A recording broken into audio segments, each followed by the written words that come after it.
사도 요한이 보았던 마지막 심판에 대한 환상은 전율을 느낄 만큼 무서운 것이었습니다. 하지만 하나님께서 요한에게 환상을 보이시고 기록하게 하신 것은 성도들에게 두려움을 주기 위함이 아닙니다. 하나님은 이 계시를 통하여서 자기 백성을 구원하고 고난당하는 성도들에게 힘과 위로를 주기 위함입니다. 계시의 첫 번째 대상은 사도 요한이 살았던 당시에 도미시안 황제에 의해서 고통을 당하고 있는 신자들이 1차 수신자입니다. 그리고 사도 바울 자신은 역시 황제 숭배를 거절했다고 하는 이유로 인하여 반모섬에 지금 유배되어 있습니다. 신자들에게 위로를 주고 고난당하는 성도들에게 힘을 안겨다 주기 위하여서 하나님께서는 요한의 눈을 열어서 장차 되어질 일을 계시해 주신 것입니다. 즉 하나님의 반복되는 인재양, 나팔장, 대접재앙의 심판은 택자를 멸망시키기 위한 것이 아니라 의인을 죄악의 질곡에서 해방을 시키고 더 이상 죄악이 성도들을 괴롭히지 못하도록 함이 요한계시록의 기록의 목적이라 할 것입니다. 궁극적으로 요한계시록을 기록한 이유는 교회, 즉 믿는 자를 위해서입니다. 그리고 한 사람이라도 죄악에서 떠나 의인의 반열에 서기를 기다리시는 하나님의 사랑의 메시지다 라고 해야 요한계시록에 분명히 이해하고 있는 것입니다. 특히 요한계시록 8장부터 계속된 나팔 재앙은 단순하게 인간을 해하기만 하고 죽이지는 아니했습니다. 그러나 오늘 읽은 본문의 말씀 6번째 나팔 재앙은 실제적으로 인류의 3분의 1을 죽여버리는 그런 재앙입니다. 요한은 이 재앙을 가리켜서 두 번째 화라고 했습니다. 그러니까 인류에게 공표와 두려움이 서서히 더해가고 있음을 보여주고 있습니다. 5번째 나팔 재앙, 저 무적행에서 올라오고 있는 연기와 황충 재앙에 물린 사람은 죽고 싶어도 죽을 수 없는 재앙이라면 이 6번째 나팔 재앙은 인류의 3분의 1이 죽게 되는 그런 엄청난 재앙입니다. 즉 인류는 문명을 발전을 시키고 사람들이 살기 좋은 낙원으로 만들어가는 것이 아니라 점점 더 포악하고 점점 더 잔인하고 점점 더 살인적인 것이라고 해야 할 것입니다. 이것이 바로 성경이 말하고 있는 세상 역사의 흐름입니다. 이것이 인류가 가져야 될 진실한 역사의식입니다. 이 시간 계속되는 7번째 나팔재앙 가운데 그 6째 나팔재앙이라고 하는 제목으로 요한계시록 강해 계속하고자 합니다. 먼저 금단 4뿔에서 나오는 한 음성이 있습니다. 6째 천사가 나팔을 부는데 5번째 나팔 재앙처럼 즉각적으로 파괴의 세력이 나타나지 않습니다. 그 소리는 하나님의 앞, 하나님의 보좌 앞 금단 4뿔에서 들려오고 있는 한 소리입니다. 읽은 13절 말씀을 보면은 6째 천사가 나팔을 불매 내가 들으니 하나님 앞 금단 4뿔에서 한 음성이 나서 라고 기록합니다. 여기 6번째 나팔 재앙은 하나님의 보좌 앞 금단 4뿔에서부터 시작이 됩니다. 6번째 나팔 재앙 역시 하나님 앞에서 시작이 된다고 하므로 하나님의 주권과 하나님의 승인 아래서 벌어지고 있는 역사의 비극이라고 하는 말입니다. 그렇다면 금단 4뿔은 무엇인가? 하나님의 보좌 앞에 있는 금으로 되어 있는 단, 금으로 되어 있는 향로, 4뿔 형상을 가지고 있는 이 향단은 무엇인가? 이미 계시록 8장 3절과 4절에 말을 하고 있습니다. 또 다른 천사가 와서 제단 곁에 서서 금향로를 가지고 많은 향을 받았으니 이는 모든 성도의 기도들과 합하여 보좌 앞 금단에 드리고자 함이라. 향연이 성도의 기도와 함께 천사의 손으로부터 하나님 앞으로 올라가는지라. 하나님의 보좌 앞에 있는 금단, 4뿔이 있는 금향단은 바로 성도들의 기도를 담아놓은 곳이다 라고 말합니다. 요한계시록 6장 9절과 10절에 보면은 죽임을 당한 영혼들이 제단 아래에 있어 큰 소리로 불러 가로되 거룩하고 참되신 대주제여 땅에 거하는 자들을 심판하여 우리의 피를 신원하여 주지 아니하시기를 어느 때까지 하시려나이까 라고 제단 아래에 있는 순교자들의 탄원의 기도가 담겨 있는 것이 바로 하나님 앞에 있는 금단 안에 모여 있는 내용입니다. 즉 하나님 앞 금단은 성도들의 기도가 담겨져 있는 곳입니다. 성도들의 기도가 6번째 나팔 재앙의 동력이 된다고 하는 말입니다. 성도들의 기도가 금단에 담아 놓았는데 하나님의 응답이 한 소리로 나타나고 있다. 순교자들의 탄원의 기도는 한 소리였습니다. 우리의 원통함을, 우리의 고통스러움을, 우리의 피를 신원하여 주지 아니하시기를 어느 때까지 하시려나이까, 그 소리였습니다. 이런 순교자들의 탄원의 기도가 6번째 나팔 재앙의 근원이라고 말하고 있습니다. 이 진리를 깨닫던 요한은 성도들의 기도가 얼마나 힘이 있는가를 알려주었고 성도들에게 기도에 힘쓰라고 권면했습니다. 요한복음 14장 13절에는 내가 너희가 내 이름으로 무엇을 구하든지 내가 시행하리니 이는 아버지로 하여금 아들을 인하여 영광을 얻으시게 하려 함이라. 이제는 내 이름으로 기도하라고 했습니다. 요한복음 15장 7절에는 너희가 내 안에 거하고 내 말이 너희 안에 거하면 무엇이든지 원하는 대로 구하라. 그러면 이루리라. 요한계시록을 기록을 하였던 사도 요한이 지금 기록하고 있는 요한복음의 내용입니다. 요한복음이나 요한계시록이나 거의 동시대에 기록이 됩니다. 또 요한복음 16장 23절에 보면은 내가 진실로 진실로 너희에게 이르노니 너희가 무엇이든지 아버지께 구하는 것을 내 이름으로 주시리라. 사도 요한은 이렇게 기도가 얼마나 중요한가를 성도들에게 알려주었습니다. 성도들에게 기도에 열심할 것을 권면했습니다. 그렇다면 성도들의 기도는 하나님을 기쁘시게 하는 방법이라는 말입니다. 성도들의 기도는 세상을 끝내는 힘이라고 하는 말입니다. 성도들의 기도는 하나님의 뜻을 실현하는 그 방법이라고 하는 것을 알려주고 있습니다. 그렇기 때문에 성도들은 저 사무엘의 권면처럼 기도하기를 쉬는 죄를 범하지 말아야 됩니다. 바울의 권면처럼 선을 행하다가 기도하다가 낙심하지 말아야 되는 것입니다.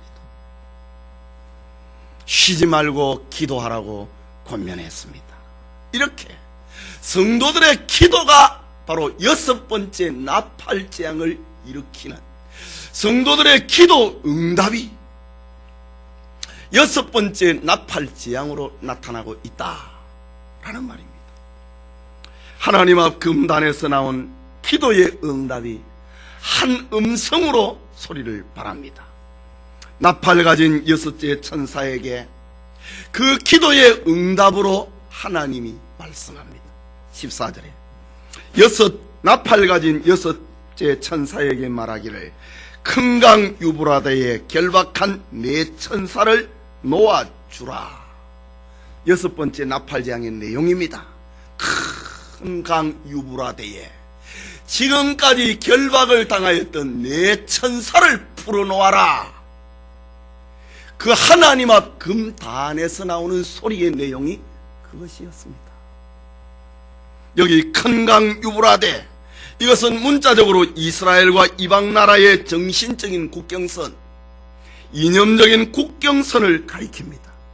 유대인들은 이 유브라데 지역을 불경건한 사람들이 살고 있는 곳으로 인식되었습니다.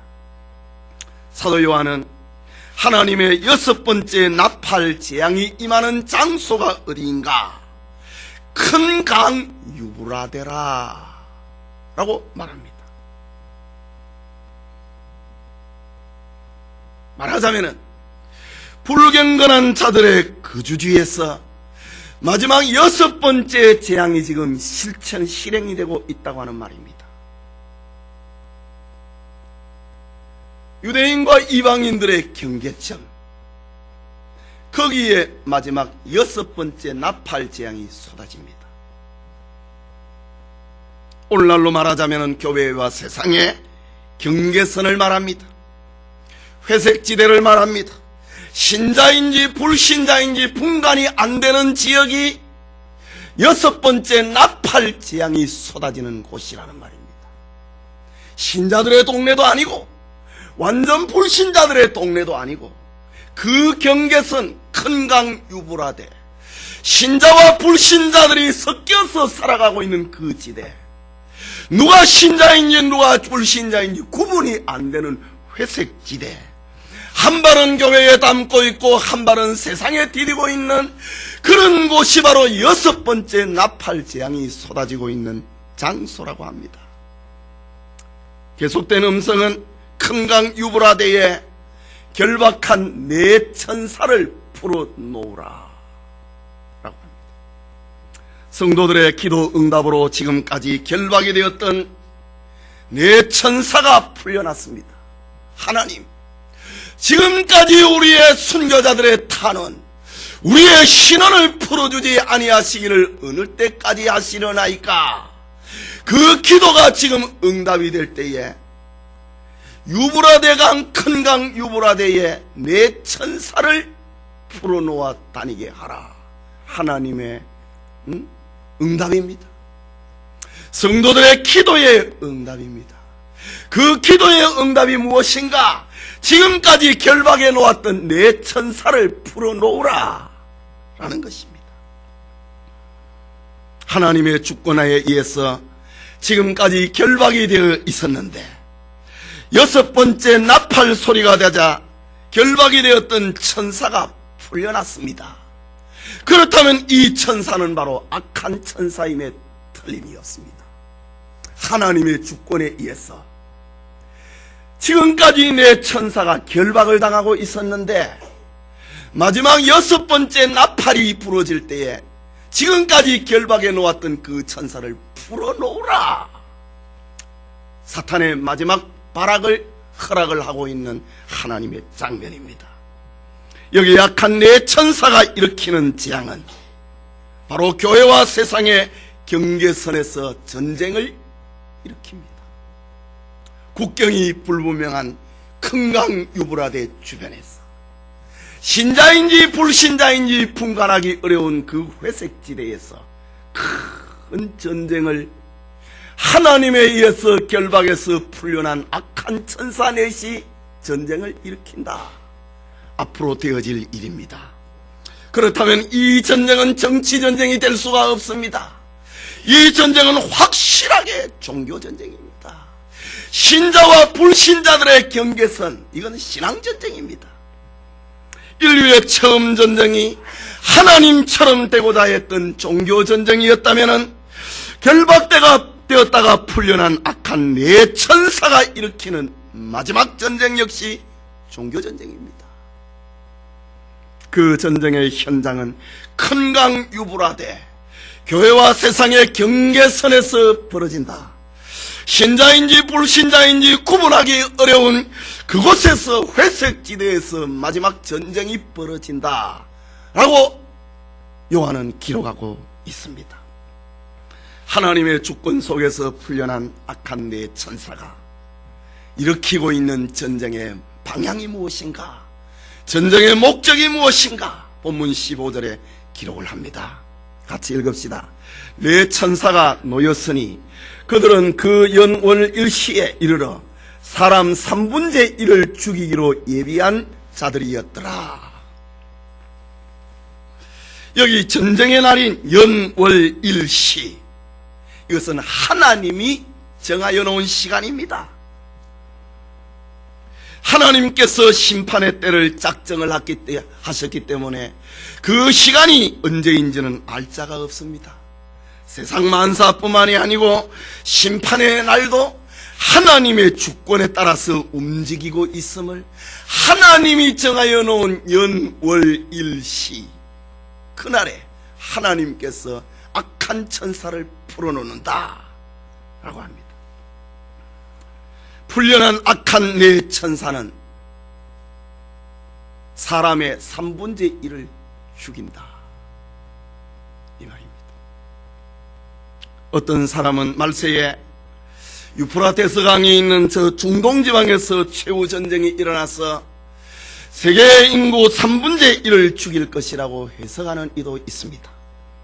그러나 요한계시록은 우리에게 영적인 양식이고 구원을 이루어 나가는 도리로서 우리에게 주신 것입니다. 그렇다면 요한계시록을 지역적으로 해석할 필요는 없는 것입니다.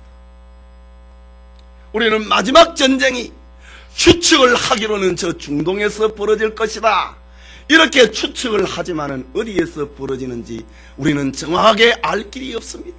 유브라데는 분명 영적인 지역입니다. 신자와 불신자의 경계선, 한 발은 세상에 한 발은 교회에 놓고 있는 그 회색지대에서 벌어지고 있는 마지막 전쟁입니다. 여기 전쟁의 날인 연월 일시는 하나님께서 정해놓은 날입니다. 악한 네 천사가 일으키는 전쟁은 잔인한 전쟁이면 틀림이 없습니다. 이유는 악한 네 천사, 지금까지 결박이 되었다가 풀려난 네 천사가 전쟁을 일으키는데 인류의 3분의 1을 죽인다 라고 합니다. 악한 네 천사가 일으키는 전쟁이 사람을 죽이는 것이 목적이라 할지라도 그것은 분명 하나님의 주권 속에서 벌어지는 전쟁입니다. 그렇다면 사람을 멸종시키는 것이 목적이 될 수가 없습니다. 우리 읽은 요한계시록 21장을 보면 택한 하나님의 백성들을 경고하기 위함입니다. 사탄은 하나님의 백성을 죽이려고 하지만은 그러나 하나님께서는 자기 백성을 손 못 대게 만드는 것입니다. 악한 네 천사는 자신의 목적을 이루기 위하여서 오늘 성경에 수많은 기병대를 동원을 한다라고 합니다. 그의 둘째로 살펴볼 말씀이 악한 네 천사의 사자인 2만만의 기병대입니다. 여섯째 천사의 나팔 소리가 우렁차게 울려 퍼진과 동시에 큰 강 유브라데에 지금까지 결박되었던 네 천사가 풀려났습니다. 저들은 수많은 마병대를 지휘를 한 잔인한 공격을 쏟아붓습니다. 본문 16절에 보면은 마병대의 수는 2만만이니 내가 그 수를 들었노라. 사도 요한이 보았고 그 숫자를 내가 들었다. 2만만. 문자적인 숫자로 계산을 하면은 2억의 군대입니다. 하지만 그 숫자는 문자적일 수도 있고 상징적인 숫자가 될 수도 있습니다. 문자적으로 볼 때 인류 역사상 2억 명의 병력이 한꺼번에 동원이 되었던 세계 대전은 지금까지 없었습니다. 어쨌든 헤아릴 수 없을 만큼 큰 수가 동원이 된 마지막 전쟁입니다.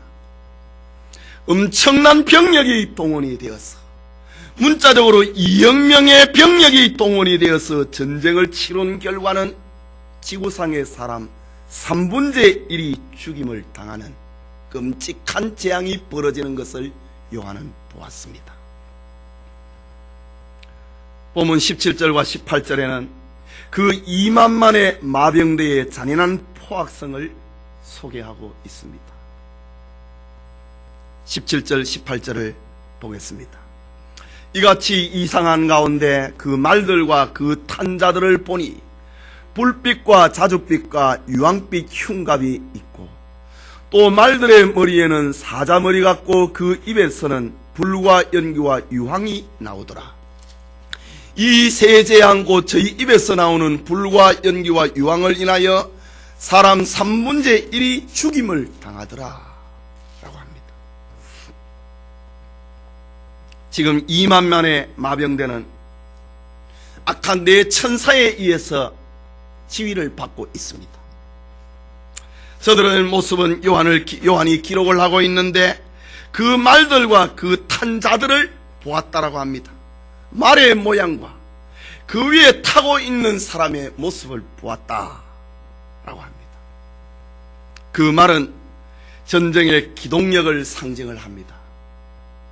그 말 위에 탄 사람의 흉갑, 갑옷을 입고 있는데 세 가지 색깔의 빛을 띠더라.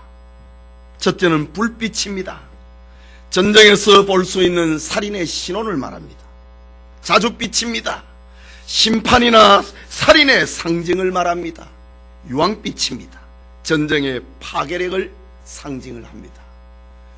그 2만 명의 기병대, 그 위에 말탄 자들의 이름이 전쟁을 치르기 위해서 준비를 하고 죽이기 위하여서 준비를 하고 파괴력을 상징을 하는 자가 그 위에 타고 있더라. 그리고 말들의 머리는 사자의 머리 같더라고 합니다. 이것은 무자비함과 정복의 상징입니다. 말인데 그 말의 모양이 사자의 머리를 가지고 있더라. 기괴한 모습입니다. 이렇게 말과 마병은 온갖 불꽃으로 뒤덮여 있습니다. 그런데 마병의 공격력보다는 말의 입에서 뿜어나오는 그것이 더 중요합니다. 그 위에 말탄 자가 있는데 그보다 더 무서운 모습이 말의 입에서 나오는 것이었습니다. 말의 입에서 불이 나오더라. 연기가 나오더라. 유황이 나오더라. 이것이 더 파괴적이었습니다.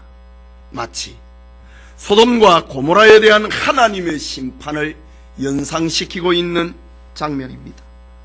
장차 인류의 3분의 1은 악한 내 천사가 일으키는 전쟁으로 죽는다고 하는 말입니다.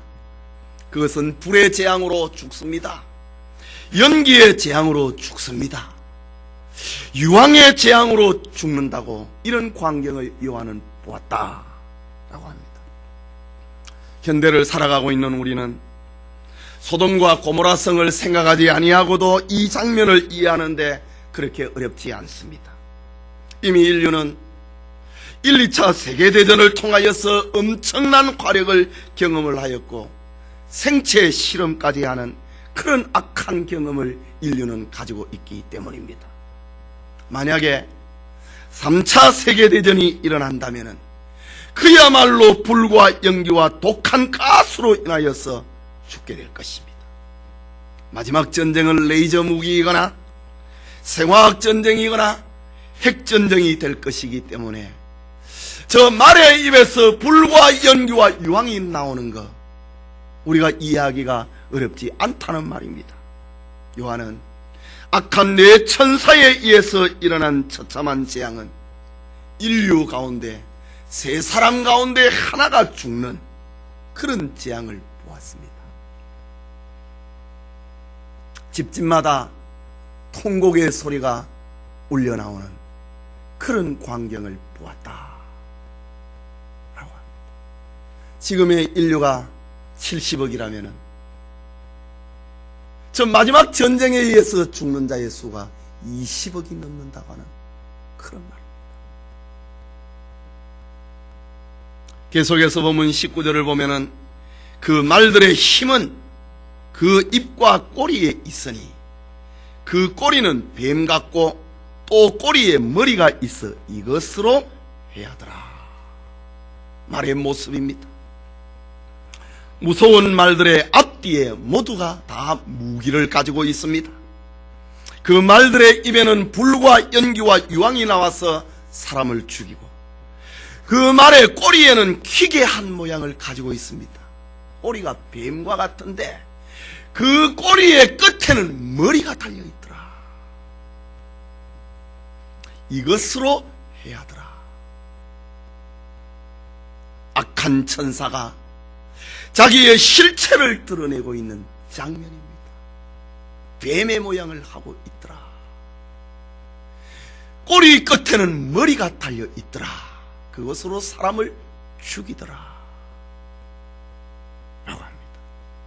지금 세계의 지도자들은 이런 사단의 책동과 교훈에 감화가 되어서 마침내 불과 연구와 유황으로 토하는 전쟁의 꼭두가시가 지금 되어가고 있습니다. 저 이복의 김정은이가 그렇고 핵을 가지고 있는 모든 나라가 그렇습니다. 어디에서 하나 시작이 되면은 여기저기서 터질 수밖에 없는 것입니다. 하나님께서 중지하지 아니하시면은, 하나님께서 간섭하지 아니하시면은 언제든지 터질 수밖에 없는 것입니다. 마지막 재앙이 일어나는, 세계 인구의 3분의 1이 죽는 큰 강 유브라데를 중심으로 신자와 불신자가 구분이 되지 아니하는 교회와 세상의 경계선에서 벌어지게 될 그 전쟁은 인류의 인구 가운데 3분의 1이 죽는데, 그 날과 그 시는 하나님이 정하여 놓았다 라고 합니다. 악한 자가 자기 마음대로 버튼을 못 누른다고 하는 말입니다. 하나님이 정하여 놓은 그 시간, 6번째 나팔 소리가 일어날 때에 하나님 앞 제단 앞에서 성도들의 기도 소리의 응답의 결과로 한 음성이 나온대. 지금까지 결박을 내놓았던 내 천사를 풀어놓으라. 그 내 천사에 의해서 전쟁이 발발을 하게 되는, 인류의 3분의 1이 죽게 되는 엄청난 재앙을 사도 요한은 본 것입니다. 그렇다면 깨어있는 교회, 깨어있는 성도는 악의 정체를 볼 수가 있어야 됩니다. 우리가 알아야 할 것은 예수님의 십자가와 부활로 인하여서 사탄의 머리는 이미 결정타를 입었다고 하는 사실입니다. 그렇다면 성도들은 사단의 공세를 두려워할 필요가 없습니다. 중세시대에 끝날 무렵에 존 버년이 기록을 하였던 철로역정이라고 하는 글에 보면은 크리스찬이라고 하는 한 성도가 천국을 향하여서 순례의 행진을 합니다. 행진을 하고 있는데 그 앞에 아주 살아온 사자가 기다리고 있습니다. 크리스찬은 천국을 향하여서 길을 가야 되는데 앞에 사자가 있으니 앞을 향하여 전진을 하지 못합니다. 다른 데로 둘러보아도 길이 없습니다. 길은 한 길밖에 없는데 저 앞에 사자가 기다리고 있는 것입니다. 고민을 합니다. 친구가 크리스찬에게 들려줍니다. 사자를 자세히 보아라. 그 사자는 지금 말뚝에 묶여져 있느니라 라고 들려줍니다. 멀리서 볼 때는 사자가 한가운데서 천국을 향하여서 가고 있는 성도들의 길을 막고 있는 것처럼 보였는데, 가까이 다가가 보니까 사자가 길을 다 막지를 못하고 묶여있는 장면을 봅니다. 그래서 크리스찬은 더 이상 사자가 접근하지 못하는 갓길로 지나서 천성을 향하여 가고 있습니다. 이와 비슷한 장면입니다. 결박되었던 내 천사에 의해서 마지막 전쟁이 일어나게 되는데, 그러나 그 전쟁은 그 머리가 상하여진, 사탄의 머리가 상하여진 그런 전쟁이었다고 하는 말입니다. 성도들은 하나님의 날개 아래에 있기 때문에 안전하다고 하는 말입니다. 우리가 처음 시간부터 지금 시간까지 나팔재앙에 대해서 6번째 나팔재앙에 대해서 우리가 공부를 하고 있는데, 나팔재앙의 특징은 신자들은 해하지 못하고 불신자들만 해하게 된다. 불신자들이 망하는 광경을 보고 신자들이 이러면 안 된다, 잘 믿어야지, 이런 것을 깨닫게 하기 위한 경고라고 하는 것이 반복되고 있습니다. 부활 승천하신 주님께서 세상 끝날까지 우리와 함께 하신다고 하는 약속을 가지고 있는 이상, 그 약속을 믿는 한 우리는 걱정할 필요가 없다는 것입니다.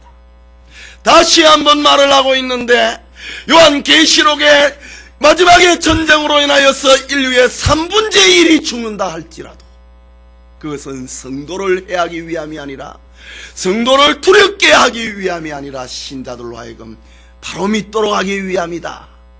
신자들로 하여금 죄에서 벗어나도록 만들기 위함이다. 성도들을 위로하기 위함이다. 라는 그것을 우리는 놓쳐서는 안 됩니다. 지혜로운 자는 풍요 속에서도 가난을 잊지 아니하고 검소한 생활을 합니다. 이처럼 지혜로운 성도는 안정된 생활 속에서도 다가올 처참한 심판을 대비를 합니다. 그리고 험한 상황 속에서도 하나님의 보호를 신뢰하는 것입니다. 지혜로운 신자가 되어야 된다. 어떤 일이 일어나도 인류의 3분의 1이 죽는 대재앙이 임한다 하더라도 신자는 두려워하지 말아야 된다. 이것을 알려주고 있는 장면입니다. 마지막으로 남아있는 불신자들의 모습입니다. 사도 요한은 이제 그의 관심을 환난과 재앙에서 죽은 자들로부터 이제는 죽지 아니하고 살아남아있는 자들에게도 그의 관심이 돌아갑니다. 살아남은 자가 얼마나 됩니까? 3분의 2지요.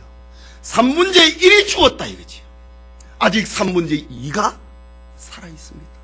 사도 요한은 3분의 1이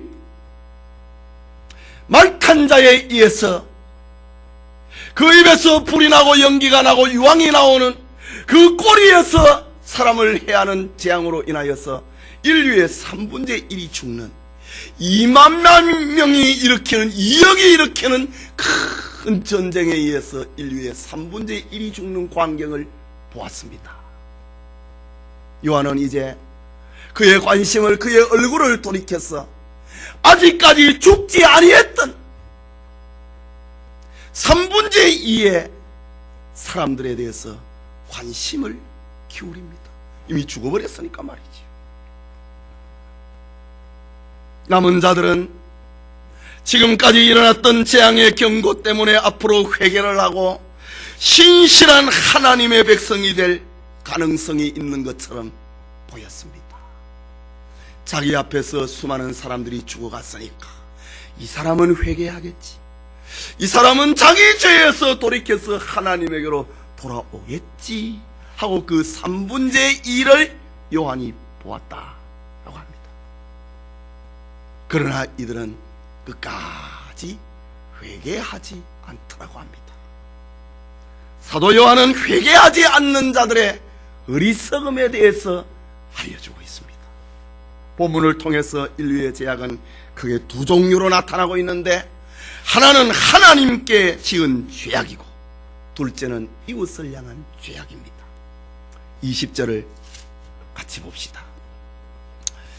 이 재앙에 죽지 않고 남은 사람들은 그 손으로 행하는 일을 회개치 아니하고 오히려 여러 귀신과 또는 보거나 듣거나 다니거나 하지 못하는 금, 은, 동과 목석의 우상에게 절하고, 인류의 3분의 1이 악한 천사들이 일으키는 전쟁에 의해서 죽는 그 처참한 광경을 목격을 한 사람들이 어떻게 살 것인가 요한이 보았더니 여전히 그 손으로 행한 일을 회개하지 아니하더라 라고 기록합니다. 여러 귀신과 우상에게 절을 하더라. 이것은 하나님께 지은 죄악입니다. 이는 하나님의 계명 가운데 1계명에서 4계명까지를 범하는 죄입니다. 6번째 나팔재앙에 살아남은 사람들이 회개하지 아니하고 오히려 여러 귀신에게 절하더라고 하는 장면입니다. 이것은 하나님 예배의 반대입니다. 우상에게 경배합니다.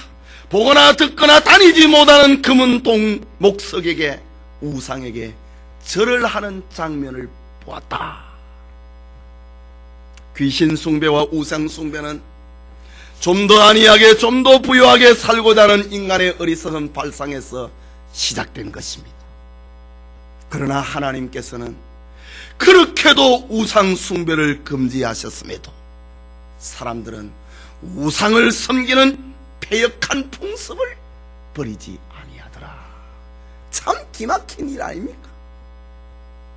성경에도 보면은 악한 자들은 고난을 당할수록 악을 더하더라 라고 합니다. 그러나 신자는 고난을 당하면은 죄를 회개하고 하나님에게로 옵니다.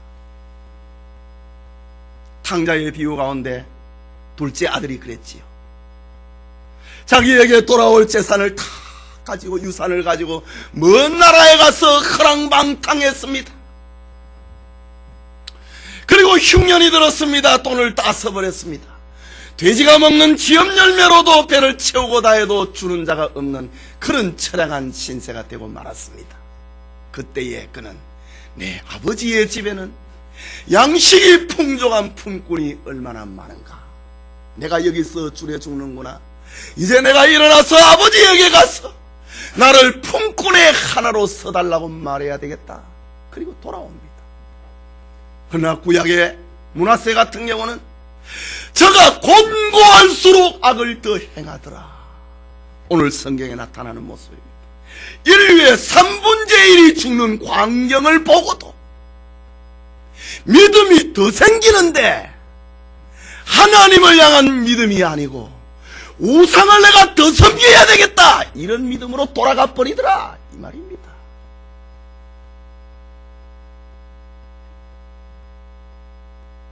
인류의 3분의 1이 죽는 광경을 보면서도 불택자는 회개하지 않더라, 이 말입니다. 요한이 보았다. 정말 신기한 일입니다. 매를 맞으면 돌아와야 되는데 불택자는 매를 맞을수록 더 악을 행하더라. 계속해서 21절을 봅니다. 같이 봅시다. 또 그 살인과 복술과 음행과 도적질을 회개치 아니하더라. 이것은 이웃을 향한 범죄입니다. 이는 하나님의 계명 가운데 5계명에서 10계명의 범법자들입니다. 회개 안 하더라. 구약에는 사람의 생명을 보존하기 위하여서 살인하지 말라는 계명을 주었고, 예수님께서는 형제를 미워하고 노하는 자도 살인을 범한 자로 취급을 하여서 생명을 귀히 여겼습니다. 구약에는 무당을 죽이고 복술자를 저주하라고 했는데, 신약에는 복술과 우상 섬기는 자는 유황불 붙는 곳에 던지우리라 라고 금했습니다. 여기 복술이라고 하는 말은 요즘 표현을 하면 마약입니다. 마술입니다. 술수입니다. 마약쟁이를 두고 하는 말입니다. 사람을 속이는 사람을 두고 하는 말. 이 복술자입니다. 마약을 가지고 이웃을 죽입니다. 구약에는 간음하지 말라고 하는 계명을 주어서 남녀의 정조를 지키게 했는데, 예수님께서는 여자를 보고 음욕을 품는 자도 간음을 범한 것이라고 취급을 하므로 정절을 교훈하셨습니다. 구약에는 도적질하지 말라고 하는 계명을 주어서 남의 물건을 자기 소유같이 귀히 여기라고 말씀을 했는데, 주님은 재물을 하늘에 쌓아두어 재물을 영구히 보존함과 동시에 생명을, 참된 생명을 보존하도록 하라 라고 재물에 대해서 경고했습니다. 이처럼 요한의 관심은 하나님의 재앙 속에 살아남은 자들에게 지금 집중이 되고 있습니다. 그러나 재앙 중에서 하나님의 은혜를 깨닫는 자가 없습니다. 재앙을 받으면서도 하나님의 뜻을 깨닫는 자가 없었습니다. 여전히 우상에게 절하고 살인과 복술과 음행과 도적질을 하는 일이 그대로 벌어지고 있는 정말 이상한 광경을 보았습니다. 저만 하면은 돌아와야 될 텐데 아니더라는 말입니다. 이처럼 강팍하고 완고한 것이 부패한 인간의 마음입니다. 저들이 이런 죄들을 회개하지 아니하더라 라고 말합니다. 바로 이것이 하나님의 천벌을 받게 될 결정적인 증거란 말입니다. 이웃이, 형제가 죽어가는 것을 보고 하나님을 거역을 하다가 죽어가는 광경을 보고, 하나님을 믿는 사람은 죽지 아니하는 그런 광경을 보고도 이 회색지대에 살아가고 있는 사람들, 경계선에서 살아가고 있는 사람들은 회개하지 않더라 라고 합니다. 이것이 바로 하나님의 천벌을 받을 징조입니다. 그날이 가까울수록 의를 행하는 자는 여전히 의를 행하고 불의를 행하는 자는 여전히 불의를 행하는 광경을 보고 있습니다. 우리 사람의 생각은 매를 맞으면 돌아올 것 같은데 안 되더라 이 말입니다. 정말 기막힌 일 아닙니까? 인류의 3분의 1이 죽는 광경을 보면서도 회개 안 하더라. 그 이마에 하나님의 입맞은 자들은 악인들의 재앙과 멸망을 보고 경계를 삼아야 됩니다. 돌이켜야 된다는 말입니다. 그 마음의 완악함을 풀어야 된다고 하는 말입니다. 회개하고 돌아와야 된다고 하는 말입니다. 지금 이 말을 기록을 하고 있는 이유가 누구를 향하고 있는 것인가? 죽어버린 사람이 대상이 아니고 회색지대에 있는 신자인지 불신자인지 모르는 사람이 대상이 아니고 이미 신자가 되어 있는 그 머리에 하나님의 입맞은 자들을 두고 하는 말입니다. 회개하고 돌아와야 된다. 그렇지 않으면 노아 시대처럼 파멸을 당하고 만다. 소돔과 고모라 성처럼 자멸을 당하고 만다. 우리 모두는 죄악의 잠에서 깨어나야 된다. 이것이 바로 나팔 재앙의 목적이다. 죽어가면서도 회개하지 않는 모습을 보고 나는 저러지 말아야지. 이걸 우리는 알아야 된다 이 말입니다. 장차 되어질 일을 하나님은 보여주었습니다. 우리는 지금 전체를 다 보고 있지 않습니까? 계시록 1장에서 22장까지를 전부 다 보고 있습니다. 하나님이 다 보여주고 있습니다. 본 사람들이 누구란 말입니까? 신자들입니다. 이 성경의 기록의 대상이 누구입니까? 교회입니다. 신자들입니다. 3분의 1이 죽는데도 회개하지 않는 그런 광경을 보고 신자들은 깨달아야 된다. 교인들은 깨달아야 된다. 이 말입니다. 사람은 누구나가 다 죄인입니다. 성경은 하늘 아래 의인은 한 사람도 없다고 했습니다. 만약 스스로 의인이라고 자처하는 사람이 있다면 그는 거짓말쟁이라고 했습니다. 하나님은 인간의 죄를 속하고 구원하기를 원하셨습니다. 하나님은 당신의 독생자를 희생양으로 삼아 모든 죄악을 담당시키셨습니다. 누구든지 스스로 자기가 죄인임을 깨닫고 자복을 하고 하나님 앞에 나오는 자는 구원을 얻을 수 있도록 살 길을 열어주었습니다. 이것이 계시록의 기록 목적입니다. 자기가 죄인임을 고백을 하고 하나님 앞으로 돌아오면 산다. 이것이 계시록의 목적입니다. 믿음이 약하냐? 도미시안 왕자에 의해서 너의 믿음이 흔들리고 있느냐? 장차 되어질 일을 보아라. 하나님 앞으로 돌아오면 산다. 하나님 앞으로 돌아온 사람은 그 생명이 보호를 받는다. 악한 마귀가 손대지 못한다. 그것을 알려주고 있습니다. 그러므로 자신의 죄를 뉘우치고 죄악된 삶에서 돌이키는 회개는 죽음의 길에서 생명의 길로 돌아서는 행위입니다. 우리 모두가 죄인인 이 세상에서 구원받게 될 사람은 회개하는 사람밖에 없습니다. 나는 죄인이다. 나는 그리스도 예수의 피로 구원받았다. 그 사람 외에는 구원 얻을 자가 없다고 하는 말입니다. 우리는 계시록을 통해서 계시록에 나타난 재앙을 통하여서 미래를 보고 있습니다. 하나님의 크고 놀라운 비밀을 듣고 있습니다. 이 비밀을 안 자는 우상숭배와 살인에 자약하면서 돌이켜야 된다는 말입니다. 이 비밀을 안 자는 복술에서, 마약과 속임수에서, 음행에서 떠나야 된다는 말입니다. 이 비밀을 듣는 자, 도적질에서 벗어나야 된다는 말입니다. 그리고 애타는 가슴으로 경고해야 됨을 알려주고 있습니다. 일깨워야 됩니다. 하나님의 뜻을 전해야 됩니다. 돌아오라 라고 말입니다.